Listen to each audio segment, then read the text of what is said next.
मुख्यमंत्र्यांमुळे मुंबईचा चेहरा मोहरा बदलतोय. जावेद अख्तर यांनी केली फडणवीसांची मुक्तकंठाने प्रशंसा.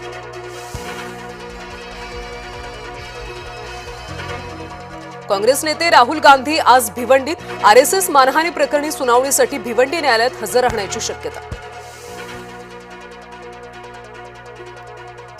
अर्थसंकल्पीय अधिवेशन सुद्धा विरोधी पक्षनेत्याविनाच. विधानसभेनंतर आता विधान परिषदेतले विरोधी पक्षनेतेपद रिक्त. राज्याच्या इतिहासात पहिल्यांदाच दोन्ही सभागृहांची विरोधी पक्षनेतेपद रिक्त.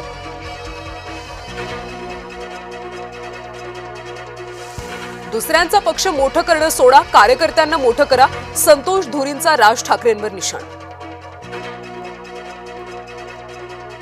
संजय राऊत आज मारेगाव कोर्टात हजर राहणार. मंत्री दादा भुसे बदनामी प्रकरणी कोर्टात सुनावणी. रोहित पवारांची आज दिल्लीत पत्रकार परिषद. अजितदादांच्या विमान अपघातावर काय गौप्यस्फोट करणार याकडे लक्ष. शिमग्याला कोकणात आता बोटीनं जाता येणार. 1 मार्च पासून M2M फेरी सुरू होणार. मंत्री नितेश राणेंची घोषणा.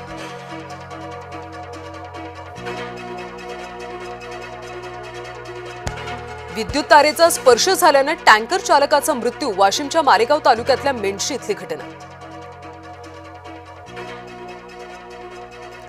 सावत्र बापाचा अल्पवयीन मुलीवर अत्याचार. अंगावरच्या चटक्यांच्या वणामुळे प्रकार उघड. वाळूस तिसगाव खवड्या डोंगर वसाहतीतली संतापजनक घटना.